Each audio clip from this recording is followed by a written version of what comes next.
Qué bendición estar con ustedes, mis hermanos. No olvidemos y no perdamos de vista el propósito de estar siendo adiestrados. Recordemos que cada cosa que el Señor ha mostrado y Él ha dicho que debemos hacer, tiene su razón de ser. Es muy importante, y nuestro apóstol lo ha recalcado, que así como nos conectamos en reforma, también lo hagamos en el adiestramiento y en el discipulado.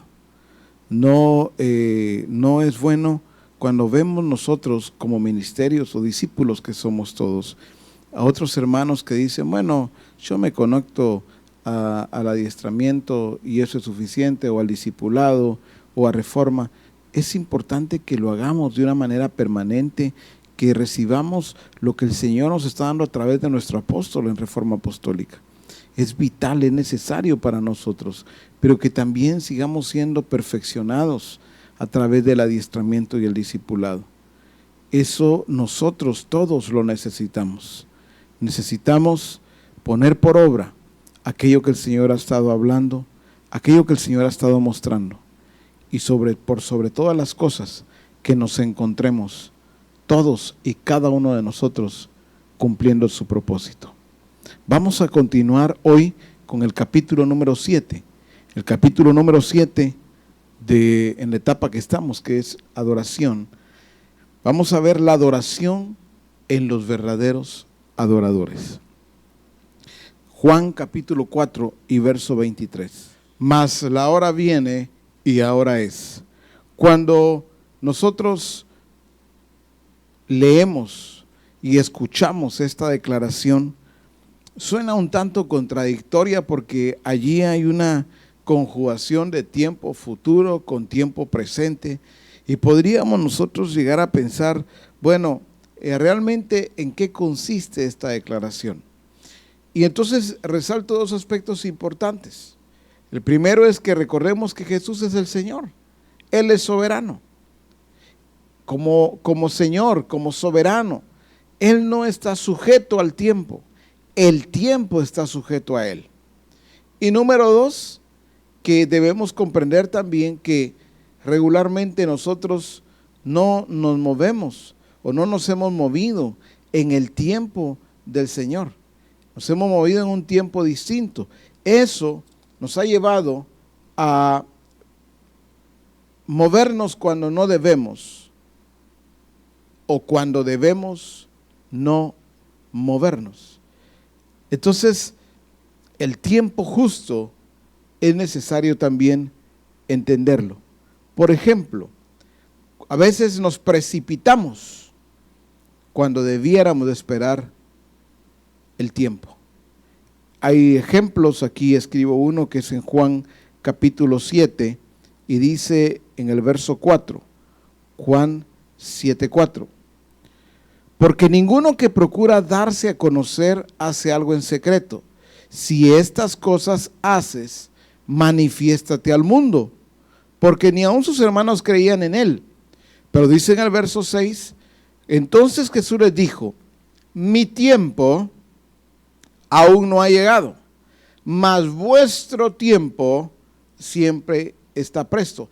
Ahí está muy claro, está haciendo separación el Señor. Miren, mi tiempo no es el mismo tiempo de ustedes. Ustedes están manejando un tiempo equivocado. Por eso la importancia de conocer el tiempo, los tiempos, pero en el Señor. Lo que le estaban diciendo a Jesús es, manifiéstate ya.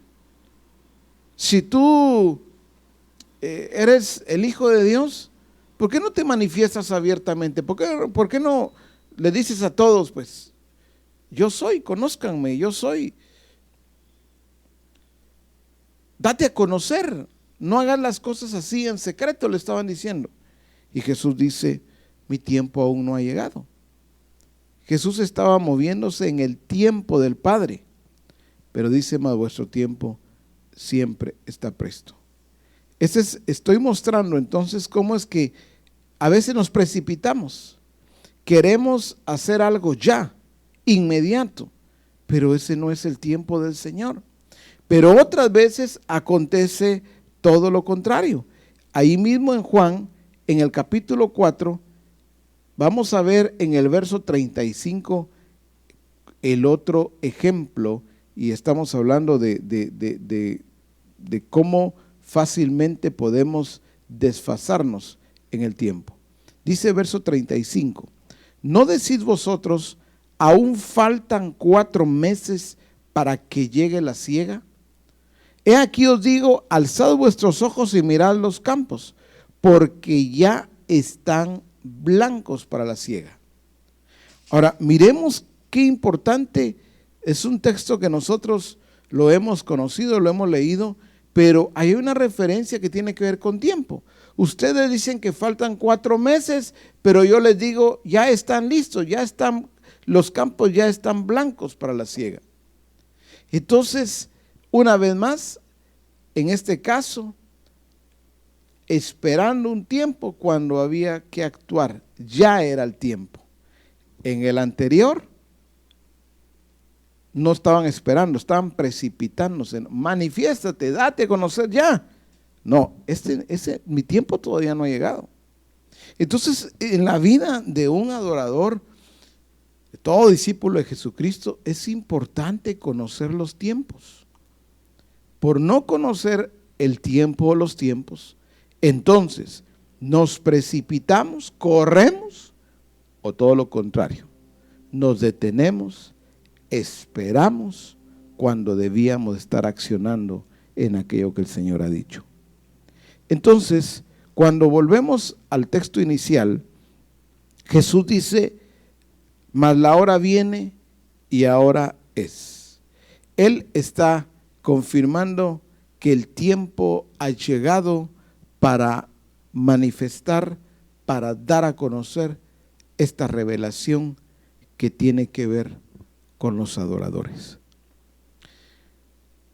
Dice, mas la hora viene y ahora es.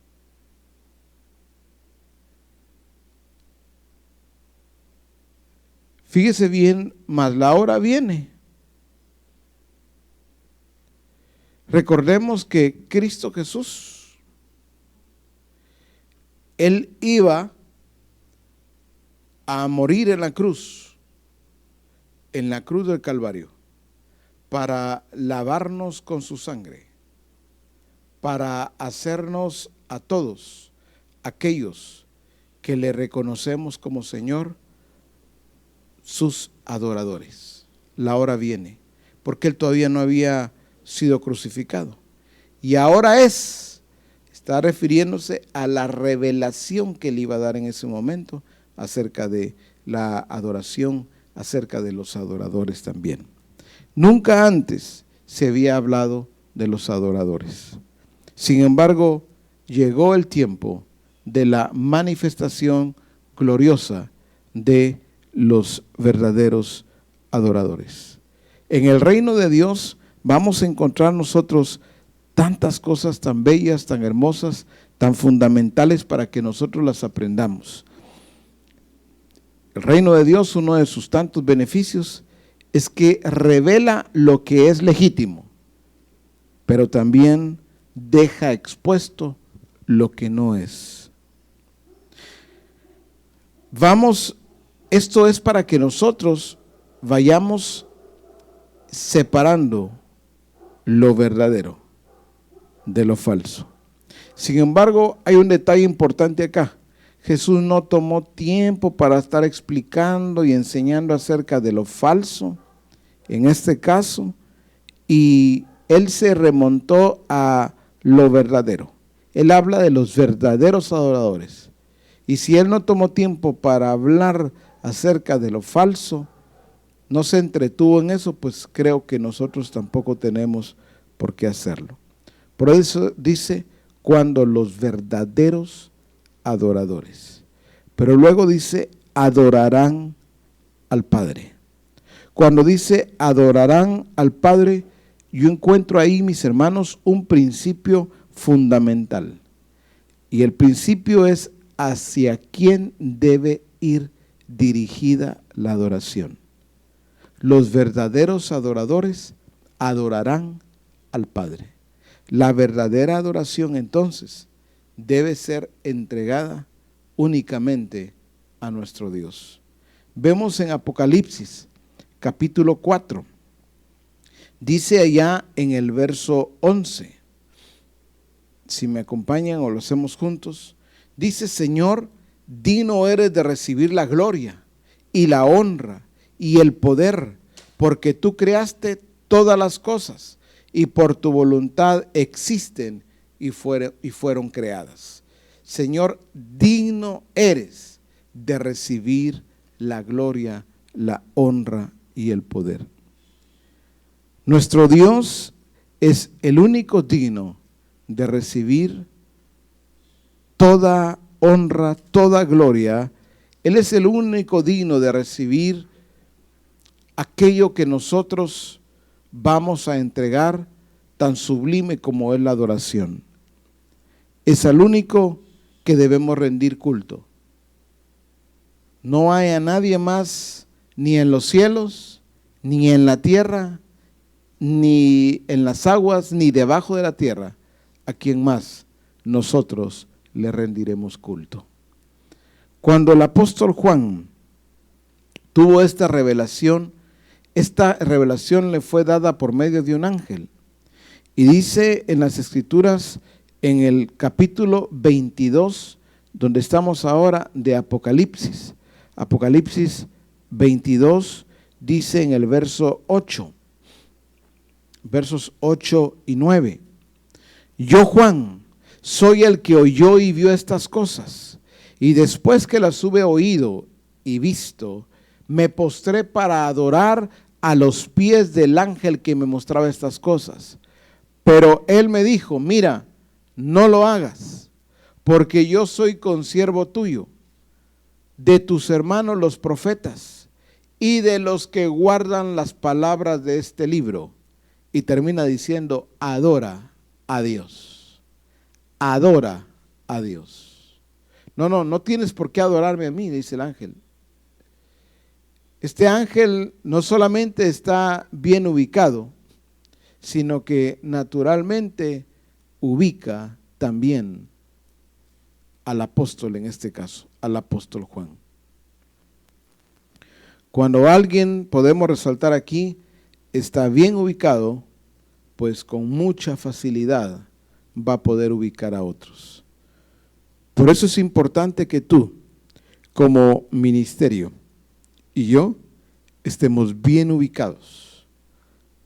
Y tú, naturalmente, como discípulo, la función que desarrolles, discipulador o asistente pastoral, debes estar bien ubicado, porque es la única manera que vas a poder también ubicar a otros. Vemos, este ángel no le permitió al apóstol Juan que lo adorara. No se lo permitió. Le dijo: mira, no lo hagas. No lo hagas.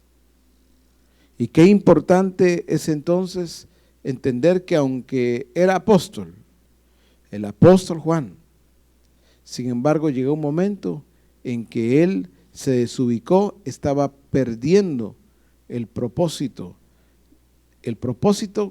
que tenía que ver con a quién debía ir dirigida la adoración.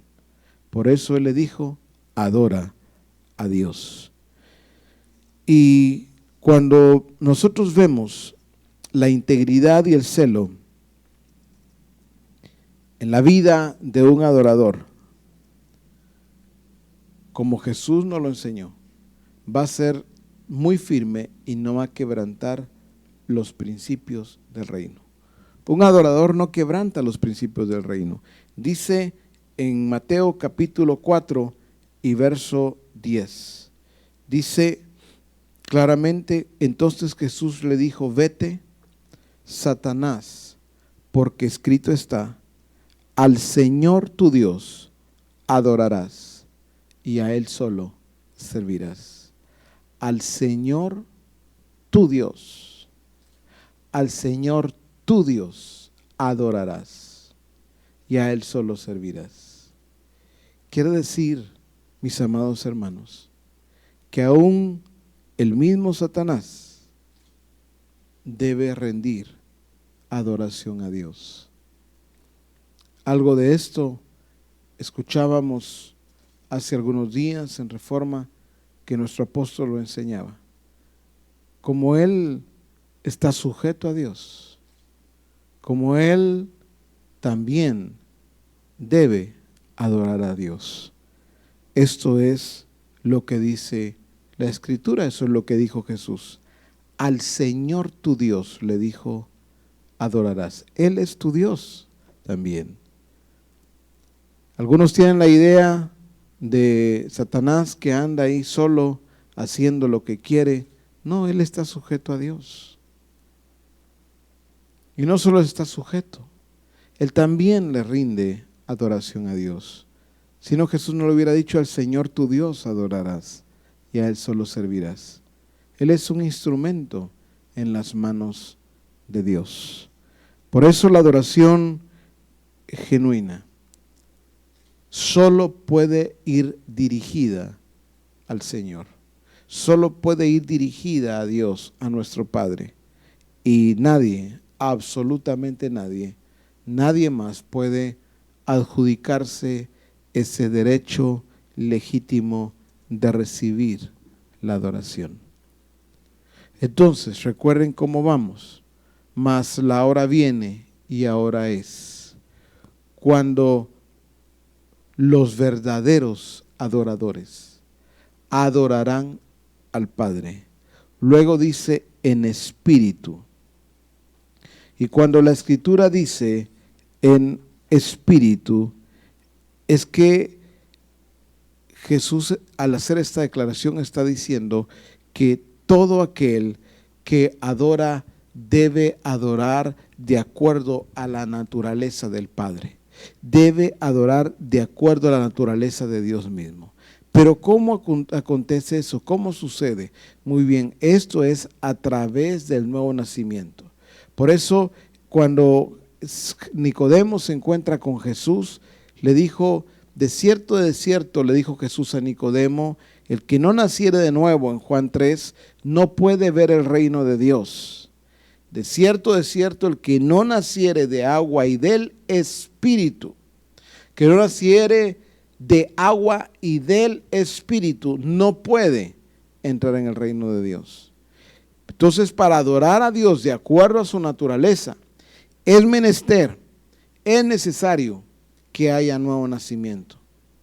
Si un nuevo nacimiento es por demás, no es adoración, no es ni siquiera un adorador, porque es a través del nuevo nacimiento que nosotros nos constituimos en adoradores.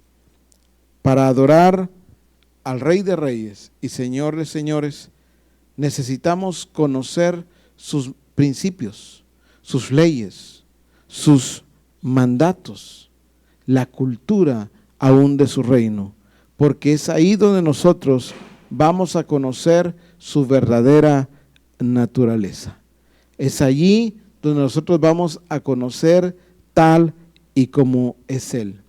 En la epístola a los Corintios, primera de Corintios, dice así en el capítulo 6 y en el verso 17. Primera de Corintios 6, 17. Dice, pero el que se une al Señor, un espíritu es con Él. El que se une al Señor, un espíritu es con Él. Si nosotros entendemos esa parte, debemos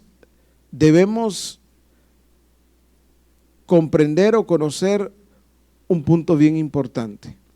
Al unirnos con Él, somos un espíritu con Él, vamos a conocer su naturaleza, vamos a conocer los deseos de su corazón, los deseos de su alma, el anhelo de su espíritu. Solo allí puede surgir entonces una adoración viva,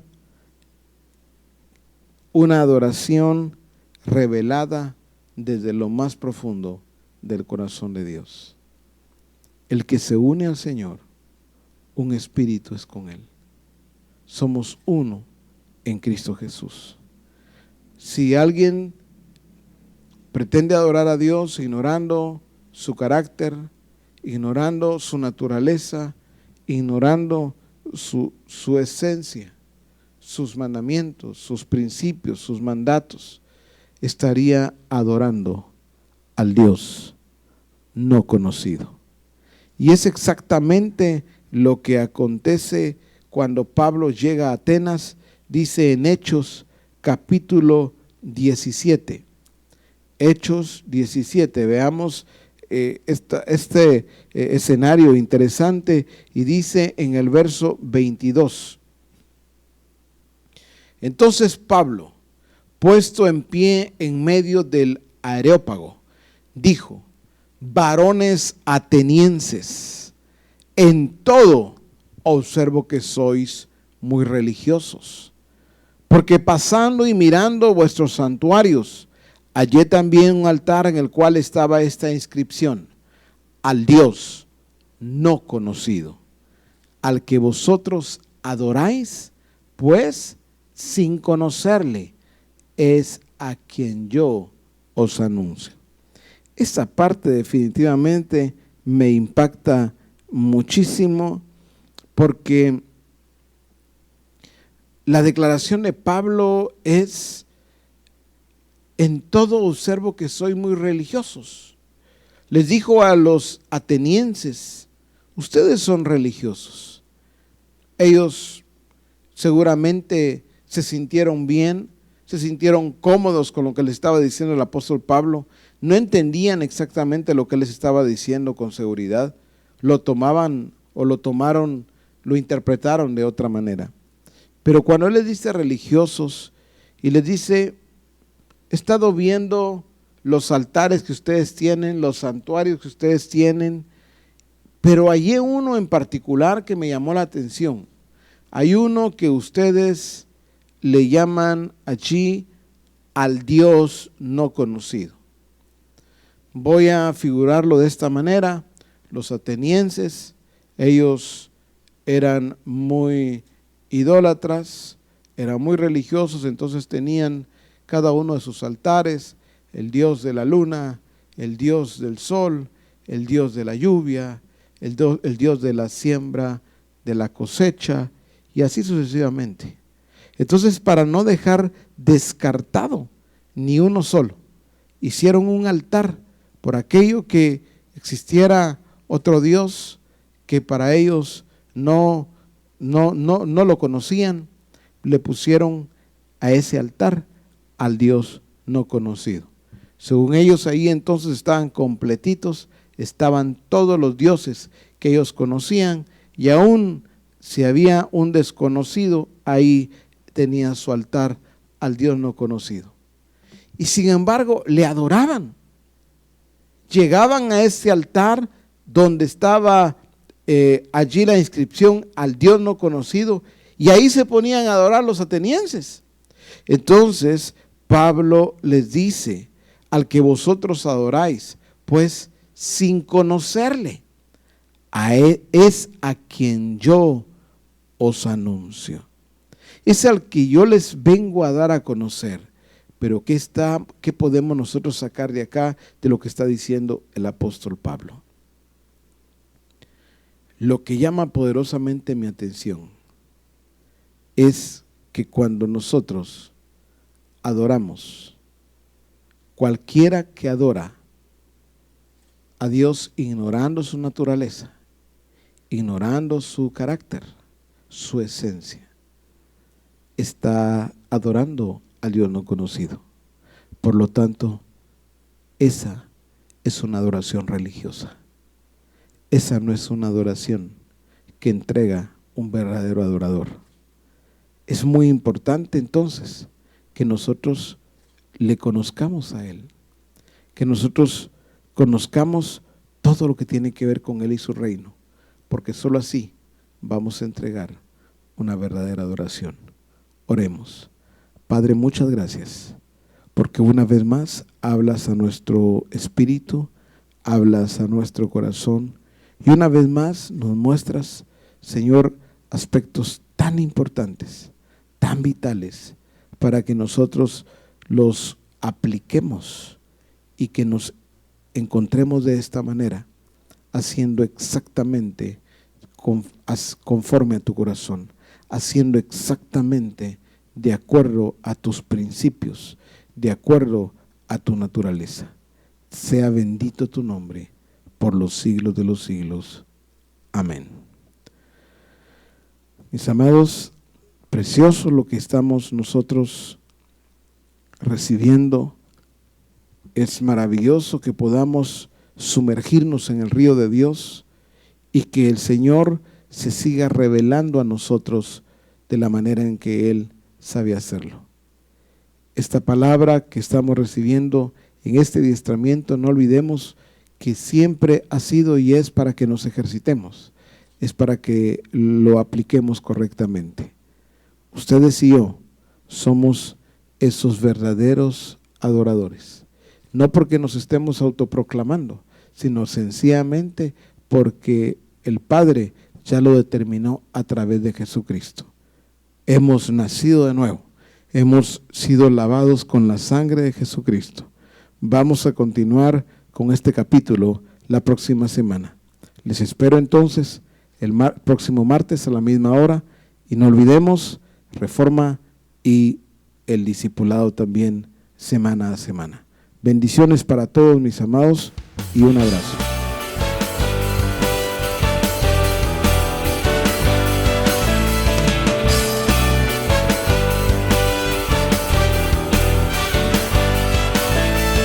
Dios de toda potestad eres tú.